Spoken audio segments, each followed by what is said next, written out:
আল্লাহ রাব্বুল আলামিন মুসা আলাইহিস সালাতু ওয়াস সালামকে বললেন, এই মুসা তোমার হাতে ওটা কি? মুসা আলাইহিস সালাম বললেন যে আল্লাহ আমার হাতে একটা লাঠি। এরপর আবার মুসা আলাইহিস সালাম বললেন যে আল্লাহ আমার হাতে এমন একটা লাঠি, এই লাঠি দ্বারা আমি ছাগল চড়াই, এই লাঠি দ্বারা আমি পাতা পারি, ওই পাতা আবার ছাগলকে খাওয়াই। আল্লাহ বলে এইটার দরকার কি ছিল? তো মুসা আলাইহিস সালাম বললেন যে আল্লাহর সাথে একটা সুসম্পর্ক তৈরি করা, আল্লাহর সাথে একটু কথাবার্তা বলা।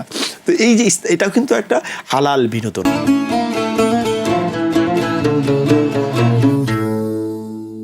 আসসালামু আলাইকুম ওয়া রাহমাতুল্লাহি ওয়া বারাকাতুহু। বিসমিল্লাহ আলহামদুলিল্লাহ ওয়াসসালাতু ওয়াসসালামু আলা রাসূলিল্লাহি ওয়া বা'দ।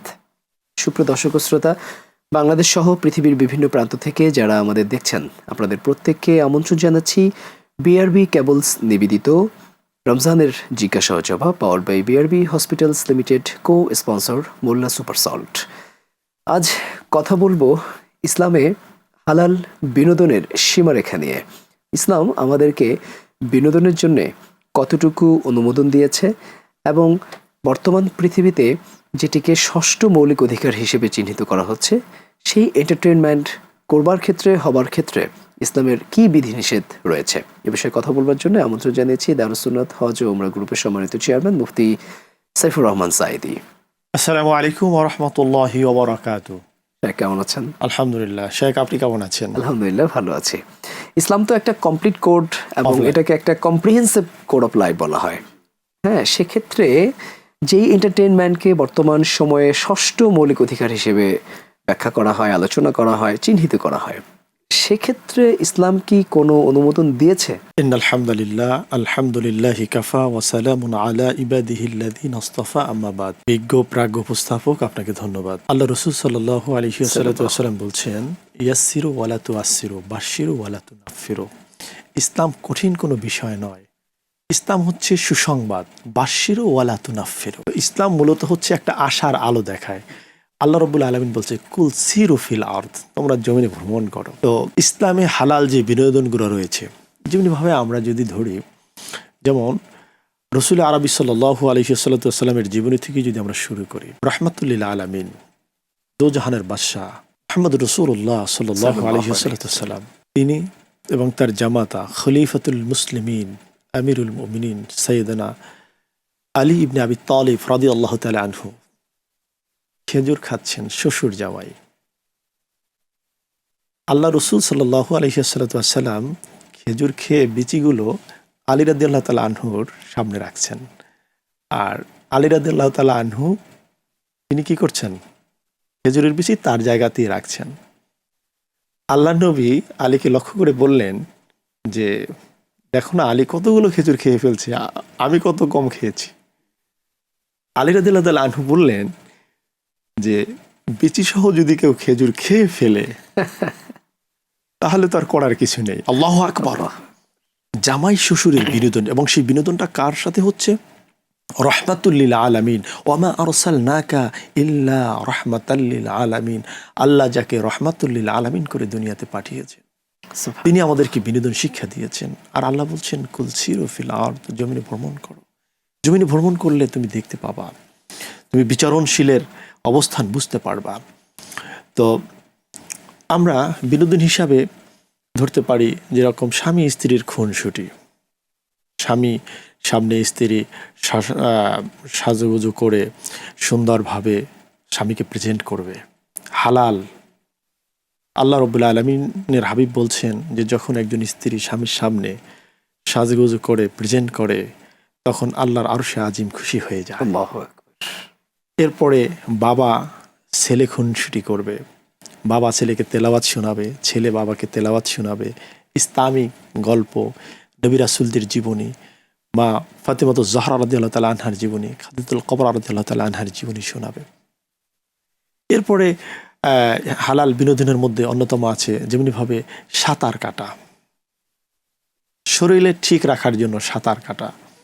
এরপরে আপনার খেলাধুলা করা, যেই খেলাধুলার মধ্যে কোনো হার জিত থাকবে না, বাজিমাত থাকবে না।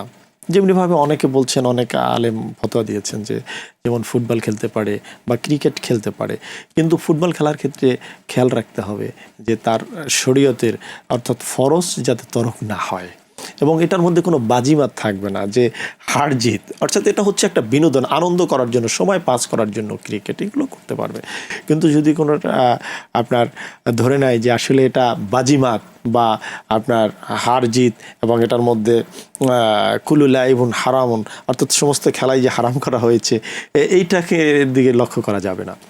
এখানে শেখ চমৎকার বলছেন, আসলে খেলাধুলো যদি তৃতীয় কোনো পক্ষ থেকে এখানে যদি জুয়ার সংমিশ্রণ হয়ে যায় তখন কিন্তু সেই খেলাটা আর হালাল থাকে না, হালাল সেটা থাকে না, হারাম হয়ে যায়। জি জি। এবং এখানে আপনি ফুটবল খেলার সাথে যে চমৎকার একটা এক্সাম্পল দিয়েছেন যে আসলে ফরজ যদি তরক হয়ে যায় পোশাকের দিক থেকে, যেটিকে আমরা সতর বলি, জি জি, তো যদি সতর ভঙ্গ হয়ে যায় তাহলে তো সেটি ক্রিকেট হোক অথবা ফুটবল হোক, অন্য যে কোনো খেলা হোক, যে কোনো খেলা ছাড়া হোক, হ্যাঁ হ্যাঁ হ্যাঁ, সেটি আসলে নিষেধ, এটা শরিয়াত লঙ্ঘন হয়ে যাবে। জি জি জি জি। অর্থাৎ আমি যাই করি না কেন শরিয়াতের মধ্য থেকে, শরিয়াতের ভিতরে থেকে। জি জি। যেমন মা সন্তানের বিনোদনটা সব থেকে একটা গুরুত্বপূর্ণ বিনোদন হয়। হ্যাঁ হ্যাঁ। যেমনি ভাবে মা সন্তানকে বিভিন্নভাবে খাবার খাওয়ানোর জন্য অনেক তথ্য পদ্ধতি থাকেন, অনেক সিস্টেম তার কাছে প্রেজেন্ট করতে হয়। তো এই জন্যে মা এবং সন্তানের একটা সম্পর্ক খুব গুরুত্বপূর্ণ সম্পর্ক। এরপরে বাবার সাথে, আর সব থেকে বড় বিনোদনের একটা সময় হচ্ছে, হালাল বিনোদনের একটা বড় আনন্দঘন মুহূর্ত হচ্ছে যখন একটা সন্তান দুনিয়াতে আগমন করে। দেখেন তখন আপনার মা বাবা, তারপরে এদিকে নানা নানি, দাদা দাদি, এদিকে চাচা চাচি, মামা মামি, এদিকে বোন বা আত্মীয় স্বজন যারা আছে, এতটা আনন্দিত হয়, আপ্লুত হয় তারা। যেমন রসুল পাক সাল্লাল্লাহু আলাইহি ওয়াসাল্লাম যখন দুনিয়াতে তাশরিফ আনলেন জাহিলিয়াতের সময়, আল্লাহ রসুল সাল্লাল্লাহু আলাইহি ওয়াসাল্লামের দাদা তিনি তখন কি করলেন, তার দাসীকে আজাদ করে দিলেন। তার চাচা খবর শোনা মাত্র আবু লাহাব সুয়াইবিয়াকে আজাদ করে দিলেন এবং তিনি মক্কায় 100 উট জবে করে তারপরে তিনি আনন্দ পালন করলেন যে আমার নাতি, আমার ছেলে দুনিয়াতে নেই, কিন্তু আল্লাহ আমার একটি নাতি দুনিয়াতে পাঠিয়েছে, আমার সন্তানটাকে আল্লাহ নিয়ে নিয়েছে। এই যে একটা আনন্দ বিনোদন, কিন্তু শরীয়তের বাহিরে গিয়ে করা যাবে না। কিন্তু লক্ষ্য রাখতে হবে যে আমরা বর্তমান সময়ে দেখছি বিনোদনের নামে অনেক অশ্লীল পাপাচার সমাজে ভরে গেছে। যেমনিভাবে বিবাহ অনুষ্ঠান একটা বিনোদন, যেভাবে রসুল পাক সাল্লাল্লাহু আলাইহি ওয়াসাল্লামের সুন্নাহ, তেমনিভাবে আনন্দ উল্লাসের একটি বড় জায়গা বা বড় স্থান হচ্ছে বিবাহের একটা অনুষ্ঠান। কিন্তু সেখানে দেখা যাচ্ছে যে গান বাজনা তবলা এমনভাবে বাজানো হয়, সম্পূর্ণ হালাল জিনিসটাকে হারামে পরিণত করা হয়। যেমন আল্লাহ রাব্বুল আলামিন বলছেন, অমিনান নাসি মাইয়াশতারি লাহওয়াল হাদিস লিয়াদুল্লা আন সাবিলিল্লাহি বিগাইরি, যারা এলেম ব্যতীত অর্থাৎ মূর্খরা এই অশ্লীল পাপাচার গান এর দিকে মত্তানো থাকে। এই গান আমাদের থেকে, যেমন হারমোনিয়াম বাজানো বা ঢোল তবলা বাজানো বা আপনার যে ডেক সেটে এমনভাবে সাউন্ড করা হয়, এমনভাবে বাড়ি দেওয়া হয়, মনে হচ্ছে যেন মাটিটা কেঁপে উঠছে, এটা কিন্তু হারাম, এটা জায়েজ নেই। এটার থেকে আমাদেরকে বেরিয়ে আসতে হবে। আর যখন আপনি বিবাহ বন্ধনে এই হারাম কাজগুলো করবেন, এই হারাম কাজগুলো করলে যখন আপনার সন্তান আসবে, এই সন্তান কিন্তু এই হারাম মানে তার শুরুটাই কিন্তু তখন হারাম দিয়ে শুরু হয়ে যায়। অথচ আল্লাহ রসুল সাল্লাল্লাহু আলাইহি ওয়াসাল্লাম বলছেন যে প্রতিটা সন্তান ফিতরাতের উপরে জন্মগ্রহণ করে। হ্যাঁ, প্রতিটা সন্তান মাউলুদু আলাল ফিতরা, অর্থাৎ কির উপরে জন্মগ্রহণ করে, ফিতরাতের উপরে। তিনি কিন্তু এরপরে তার পিতা অথবা মাতা তাকে ইহুদি বানায়, নাসারা বানায়, অথবা তার মা বাবা তাকে মুসলমান বানায়। তো এই জন্য আমাদেরকে এই বিষয়টি খেয়াল রাখতে হবে। এরপরে ইসলামিক বিনোদনের মধ্যে গুরুত্বপূর্ণ একটি বিনোদন হচ্ছে আল্লাহ রসুল সাল্লাল্লাহু আলাইহি ওয়াসাল্লাম তিনি আপনার কৃষি কাজের জন্য অর্থাৎ বাগান করার জন্য নির্দেশনা দিয়েছেন। যেমনিভাবে মূসা আলাইহি সাল্লাম রাস্তা দিয়ে চলছেন, তার সাহাবী জিজ্ঞেস করছেন, ইয়া রাসূলুল্লাহ, হে মূসা কালিমুল্লাহ, আল্লাহ রাব্বুল আলামিন বান্দার উপরে কখন খুশি হয়? মূসা আলাইহিস সালাম আল্লাহ রাব্বুল আলামিনের দরবারে আরজি পেশ করলেন, ইয়া রব, আপনি বান্দার উপরে কখন খুশি হন? আল্লাহ রাব্বুল আলামিন তিনটি উত্তর দিলেন। বললেন, যখন আমি কারো ঘরে কোনো কন্যা সন্তান দেই, তখন আমি খুশি হয়ে এই কন্যা সন্তান দেই। মূসা আলাইহিস সালাম জিজ্ঞেস করলেন, তারপরে কি? বলল, আমি যদি বান্দার উপরে খুশি হয়ে যাই তাহলে ওই বাড়িতে আমি মেহমান পাঠিয়ে দিই। সুবহানাল্লাহ। এরপরে মূসা আলাইহিস সালাম বলেন, তারপরে? আল্লাহ রাব্বুল আলামিন বললেন যে এরপরে আমি বান্দার উপরে খুশি হই যখন আমি আসমান থেকে অজর ধারায় বৃষ্টি দেই। কারণ এই বৃষ্টির মাধ্যমে জমিন উর্বর হয়ে যায় এবং জমিন থেকে চাষাবাদের উপযুক্ত হয়ে যায় এবং তখন আমাদের রিজিকের ব্যবস্থা হয়ে যায়। সুবহানাল্লাহ। এই যে আল্লাহ রাব্বুল আলামিন এখানে কিন্তু শুধু মুসলমান যে বিনোদন করে এমনটি নয়। দেখেন আল্লাহ রাব্বুল আলামিন মুসা আলাইহিস সালামের সাথে বিনোদন করেছেন। কিভাবে বিনোদন করেছেন? অর্থাৎ এখানে সকল মানুষের সাথেই আসলে একটা বিনোদন বা সবার সাথে একটা হৃদ্যতাপূর্ণ সম্পর্ক গড়া। এখানে জি শেখ খুব চমৎকার বলছেন। আমরা আবারও শুনবো আপনার কথা, তবে তার আগে একটি ছোট্ট বিরতি নিয়ে নেই। সুপ্রিয় দর্শক, আপনারা দেখছেন বিআরবি কেবলস নিবেদিত রমজানের জিজ্ঞাসা জবাব, powered by BRB hospitals limited, co sponsor by Molla super salt. অনুষ্ঠানের পর্যায়ে নিচ্ছি ছোট্ট একটি বিরতি, ফিরছি কিছুক্ষণ পর।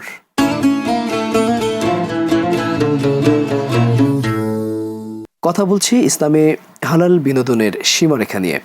শেখ, আপনি খুব চমৎকার করে বলছিলেন ইসলামে হালাল বিনোদনের বিভিন্ন ক্ষেত্র আপনি উপস্থাপন করেছেন। আমি একটা বিষয়ে জানতে চাইবো যে আপনি অশ্লীলতার কথা বলেছেন, এটিকে যদি আমরা এভাবে ব্যাখ্যা করি যে শালীনভাবে ইসলাম যে কোনো বিনোদনকেই সমর্থন করে বা অনুমোদন করে, সেক্ষেত্রে এখন আমাদের বর্তমান প্রজন্ম বিনোদনের জন্য যে সকল কাজগুলো সাধারণত করে, বিভিন্ন কন্টেন্ট ক্রিয়েশন করে, তারা ফেসবুকিং করে, আমি যদি নাটক সিনেমার কথাও বলি, হ্যাঁ, অথবা বিভিন্ন মিউজিক ইন্ডাস্ট্রি রয়েছে আমাদের দেশে, এই জায়গাগুলোতে ইসলাম কতটুকু অনুমোদন দিয়েছে? দেখেন বিজ্ঞ উপস্থাপক, 3টি কথার কারণে শরিয়ত অর্পিত হয়, আর 3টি কথার কারণেই শরিয়তের মানদণ্ড বিশ্লেষণ করা হয়। যেমন একটি হচ্ছে কথার কারণে ঈমান আসে, আমি ঈমান আনলাম, লা ইলাহা ইল্লাল্লাহু মুহাম্মাদুর রাসূলুল্লাহ, শাহাদা বাক্য পাঠ করলাম। কথার কারণে মানুষের বিবাহ হয়ে যায়, সাক্ষী আছে, কবুল বললাম, বিবাহ হয়ে গেল। কথার কারণে মানুষের ঈমান চলে যায়। এই 3টা বিষয় আমাদেরকে খেয়াল রাখতে হবে। তো বর্তমান সময়ে আপনি যে টিকটক, নাটক, সিনেমার কথা বললেন, আমরা অনেক সময় দেখি যে তারা একটা বিবাহের আসর করতেছে, সাক্ষী রাখতেছে, তারা দুজন কিন্তু হচ্ছে কি আকেল এবং তাদের দুজনের প্রাপ্ত বয়স্ক। এই যে তারা যে কবুল বলতেছে এবং সকলকে সাক্ষী রেখে মিডিয়া এবং সারা ওয়ার্ল্ডকে জানাচ্ছে, তারা কিন্তু আসলে তখন বিবাহ বন্ধনে আবদ্ধ হয়ে যাচ্ছে। এরপরে যখন আবার আর একটা নাটকে করতেছে, তখন আবার দেখে তার সাথে বিবাহ হচ্ছে, তার মানে এই দুইটা তখন তারা হারাম পর্দায় চলে যাচ্ছে।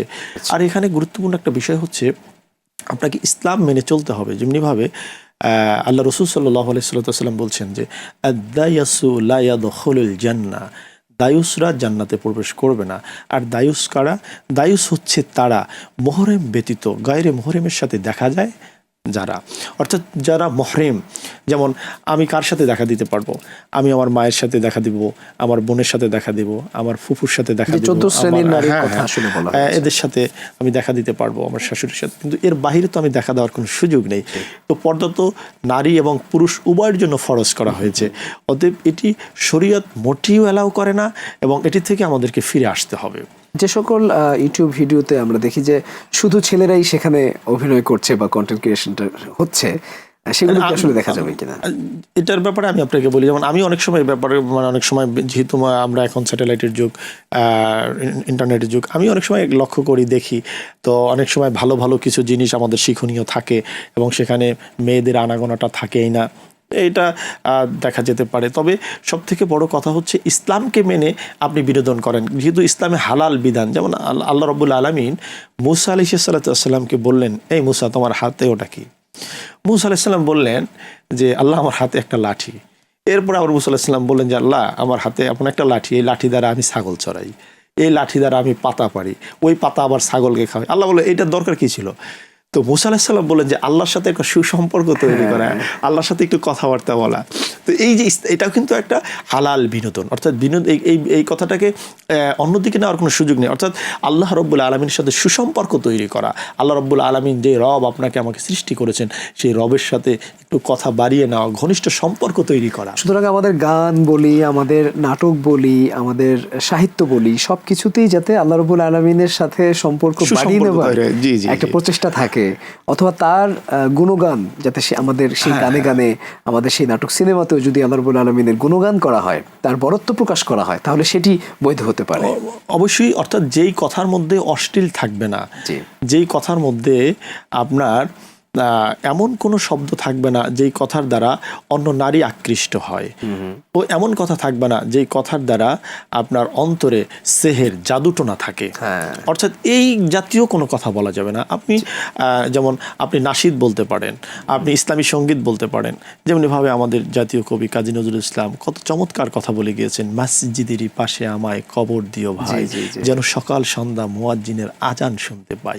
আপনি ইসলামী সঙ্গীত বলতে পারেন, যেমন রসুল আরবি সাল্লাল্লাহু আলাইহি ওয়াসাল্লাম যখন মদিনায় তাশরিফ আনলেন, মদিনার ছেলেগুলো তারা গান শুরু করে দিল, গজল শুরু করে দিল, তলা আল বাদরু আলাইনা মিন সানিয়াতিল ইদা ওয়াজাবা শুকরু আলাইনা মাদআ লিল্লাহি দা। আমি এটার বাস্তব একটি প্রমাণ আপনাকে বলি। আমি হজের সফরে মদিনা আল মুনাওয়ারায় রাসূল পাক সাল্লাল্লাহু আলাইহি ওয়াসাল্লামের রওজা থেকে বের হলে বাবু সালাম দিয়ে পাশে কিছু চেয়ার আছে এবং ওখানে ঊর্ধ্বতন কর্মকর্তারা ডিউটি পালন করেন। তা আমি ওদেরকে এই কথাটা বললাম যে তলা আল বাদরু আলাইনা মিন সানিয়াতিল বিদা। আমি এই কথা না বলতে বলতেই ওরা এমনভাবে এই কথাটাকে আমার থেকে টেনে নিয়ে দু চোখ থেকে অঝোর দ্বারায় পানি ছেড়ে দিল যে রহমাতুল্লিল আলামিন আমাদের মাঝে আসছে, রহমাতুল্লিল আলামিনকে বরণ করে নিয়েছি। এই যে রহমাতুল্লিল আলামিনকে তারা বরণ করেছে, তলা আল বাদরু আলাইনা মিন সানিয়াতিল ইদা ওয়াজাবা শুকরু আলাইনা মাদআ লিল্লাহি দা। এই যে মানে তাদের মধ্যে একটা বিনোদন, একটা আশার আলো যে রহমাতুল্লিল আলামিন আমাদের মাঝে তাশরিফ এনেছেন।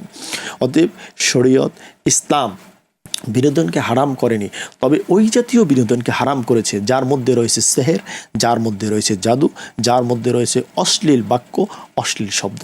অতএব আমাদেরকে অশ্লীল, খারাপ, বাজে শব্দ থেকে আমাদেরকে বেরিয়ে আসতে হবে। আর এই বেরিয়ে আসার জন্য আমাদেরকে কি করতে হবে?